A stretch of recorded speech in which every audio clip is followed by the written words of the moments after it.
जी, मेरा नाम शैलेश अग्निहोत्री है और मैं पिछले 14 ईयर से केमिस्ट्री पढ़ा रहा हूँ और इस दौरान इंडिया के ऑलमोस्ट सारे टॉप प्लेटफॉर्म्स में हमने पढ़ाया है, टॉप रैंक्स क्रिएट की हैं और अपने इन 14 ईयर्स के एक्सपीरियंस में हमने देखा है कि स्टूडेंट्स का केमिस्ट्री के प्रति कुछ कम रुझान रहता है, उनका इंक्लिनेशन कम रहता है।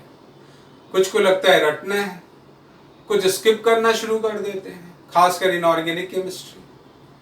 हम उन सभी स्टूडेंट्स, और ये समस्या टॉप रैंकर्स में भी है, मीडियोकर्स में भी है, हम सभी को एक बात समझाना चाहते हैं भाई कि हर केमिस्ट्री की जो चीज है उसके पीछे कॉन्सेप्ट होता है, एक टेक्निकल पोर्शन होता है, बैकग्राउंड होता है। अगर उसको अच्छे से समझा जाए तो केमिस्ट्री से बेहतर कुछ नहीं।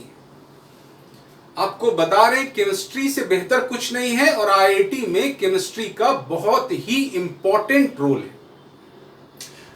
अभी मेरा पर्सनली क्या एक अप्रोच है, जब मैं केमिस्ट्री पढ़ाता हूं, समझाता हूं स्टूडेंट्स को, तो उनको पहले बेसिक्स पर खास ध्यान देते हैं। अगर आप समझ जाइए, आपको टेक्निकल उसका पता है, बेसिक्स क्लियर है, तो आपको रटने की बिल्कुल भी जरूरत नहीं है, सारी समस्याओं का अंत हो जाता है। एक छोटा सा कॉन्सेप्ट उठाते हैं, ये इनऑर्गेनिक से ही हम जानबूझ के उठाना चाहते हैं। इनऑर्गेनिक ऐसा सब्जेक्ट है, लोग समझते हैं रटना होता है। एक बेंड्स रूल नाम की चीज है, कॉन्सेप्ट है केमिकल बॉन्डिंग में। हम उसको इलस्ट्रेशन से समझाएंगे और आपको बताएंगे कि कैसे वो हमारी आम जिंदगी से जुड़ा है। और यही नहीं, दुनिया के हर साइंस के जो अरीना में चीजें आती हैं, बातें आती हैं, सबका कहीं ना कहीं हमारी जिंदगी से जुड़ाव होता है। तो let us start and try to understand bends rule. अब देखिए, एक छोटा सा एग्जांपल लेते हैं, सिंपलेस्ट। आप मीथेन जानते हैं, CH4 होता है, ठीक है भाई। कार्बन यहां 4 बॉन्ड बना रहा है, इन बॉन्ड्स में वो अपना sp3 हाइब्रिडाइज्ड ऑर्बिटल इस्तेमाल करता है। तो कार्बन का यहां हाइब्रिडाइजेशन हो गया sp3, प्रत्येक बॉन्ड में उसने sp3 का इस्तेमाल किया है।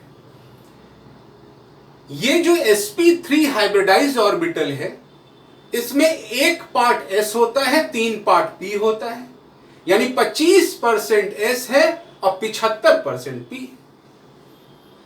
अच्छी बात है, सारे बॉन्ड्स इक्विवेलेंट हैं, मतलब सब में जो s और p का कंपोजिशन है सेम है। ये आपने देख लिया और एक कॉमन सेंस से भी समझ सकते हैं, चारों कार्बन हाइड्रोजन बॉन्ड है। अब इसी के कॉन्ट्रास्ट में दूसरे एग्जांपल देखते हैं, CH2F2, CH2F2।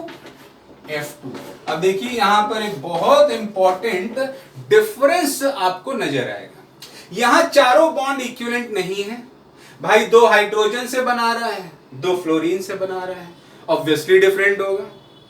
In general carbon का हाइब्रिडाइजेशन पूछे तो सभी बोलेगा sp3 होता भी है, लेकिन यहां चारों बॉन्ड एक ही प्रकार के नहीं होते हैं। यहां चारों एक ही प्रकार के होते थे, यहां नहीं होंगे। कहने का मतलब यहां पर कंपोजिशन डिफर करेगा। s और p का जो परसेंटेज अभी हमने बताया कि यहां 25 और 75, s का 25 और p का 75, 75, यहां पर ऐसा नहीं होगा। तो देखिए क्या होगा। अब आप देखिए, इस कार्बन ने 2 फ्लोरीन को दिया, 2 हाइड्रोजन को दिया। Fluorine is the king of periodic table. सारे एलिमेंटों में सबसे ज्यादा इलेक्ट्रोनेगेटिव है, इसकी ताकत इलेक्ट्रॉन खींचने की सबसे ज्यादा है, डिमांड इसकी सबसे ज्यादा है। अब यहां पर डिमांड और सप्लाई का रोल देखिए कैसे आता है। डिमांड भाई किसी की ज्यादा है, ज्यादा मांगेगा तो उसको ज्यादा देना पड़ेगा, कोई कम मांगेगा उसको कम देना पड़ेगा। फ्लोरीन ज्यादा मांगता है, कार्बन को ज्यादा देना पड़ेगा, उसको अरेंजमेंट करना पड़ेगा कि उसको ज्यादा दिया जाए। हाइड्रोजन कम मांगता है तो कार्बन ऐसा अरेंजमेंट करेगा कि इसको कम दिया जाए, फ्लोरीन को ज्यादा दिया जाए।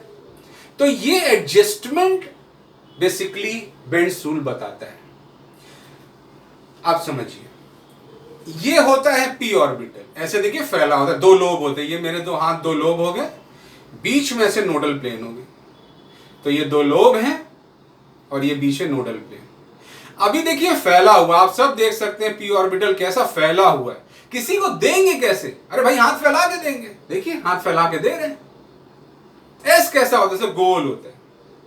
ये देखिए क्या है, ये अंदर की तरफ धंसा हुआ है, ये फैला नहीं है। तो अगर अंदर की तरफ धंसे रहोगे भाई, बाहर नहीं निकलोगे तो दोगे कैसे? या तुम्हारी देने की टेंडेंसी कम हो जाएगी। तो पी की ज्यादा है देने की टेंडेंसी और एस की कम है, तो इसी का इस्तेमाल करना है। यहां फ्लोरीन वाले हाइब्रिड ऑर्बिटल में कार्बन पी का परसेंटेज 75 के ऊपर रखेगा और एस का 25 के नीचे। पी बढ़ाएगा, उसको सप्लाई ज्यादा करेगा। तो यहां पर आपको ध्यान रखना है कि जो परसेंटेज ऑफ पी है वो 75 से ज्यादा, तो ऑब्वियसली एस का क्या हो जाएगा? 25 से कम। भाई परसेंटेज का जोड़ तो 100 ही रहेगा। यहां पर आप देखिए, इस हाइड्रोजन की नीड कम है, डिमांड कम है, तो सप्लाई भी कम होगा। तो P 75 के नीचे आ जाएगा, S 25 के ऊपर चला जाएगा। तो यहां परसेंटेज P का लेस देन 75 और परसेंटेज S का ग्रेटर देन 25। तो आप यहां बहुत ही सिंपल तरीके से आपने समझा कि जिसका भाई नीड ज्यादा है उसको ज्यादा दो। ज्यादा कैसे दोगे? ज्यादा दोगे पी का परसेंटेज बढ़ा के। जैसे पी फैला होता है तो पी का परसेंटेज बढ़ा दो तो ज्यादा सप्लाई करोगे, और कम सप्लाई करना है, बचा के रखना है, तो एस का परसेंटेज बढ़ा दो। देखो एस क्या कर रहा है? खींच रहा है, कम देगा, खुद को ज्यादा लेगा। तो ये सिंपल सा कॉन्सेप्ट है, कैसे एस और पी के जो परसेंटेज है, कैसे कंपोजिशन को हम लोग चेंज करते हैं। तो डिमांड और सप्लाई के हम लोग रेगुलेशन को फॉलो करते हैं। एक बात और, इस पे बॉन्ड एंगल पर भी क्वेश्चन पूछते हैं। आप एक बात समझ लो, एस कैसे होता है? ऐसे गोल होता है, ऐसे गोल। और पी कैसे है? पी 90 डिग्री पर होता है, 90 डिग्री। कहीं हाइब्रिड ऑर्बिटल में अगर P का परसेंटेज बढ़ाओगे तो बॉन्ड एंगल 90 की तरफ भागेगा, क्योंकि P का उसमें रिफ्लेक्शन ज्यादा होगा। तो बॉन्ड एंगल क्या होगा? कम होगा। होना चाहिए टेट्राहेड्रल में 109.5, 109 डिग्री का एंगल होना चाहिए, लेकिन वो उससे कम होगा। कौन सा? जहां P का परसेंटेज ज्यादा होगा। यानी ये जो बॉन्ड एंगल है, ये एंगल हो जाएगा लेस देन 109.5 डिग्री। यहां पर आप देखिए P का परसेंटेज कम है और S का ज्यादा है। जहां S ज्यादा होगा वहां बॉन्ड फैल जाएगा, जहां P ज्यादा होगा वहां बॉन्ड सिमट जाएगा। P ज्यादा, बॉन्ड एंगल कम, P कम, बॉन्ड एंगल ज्यादा। तो ये जो एंगल होगा इसको θ1 बोल दें, θ2, तो ये ग्रेटर देन 109.5 डिग्री। तो आपने देखा किस प्रकार से S और P का परसेंटेज कंपोजिशन चेंज करके बॉन्ड एंगल में भी परिवर्तन होता है।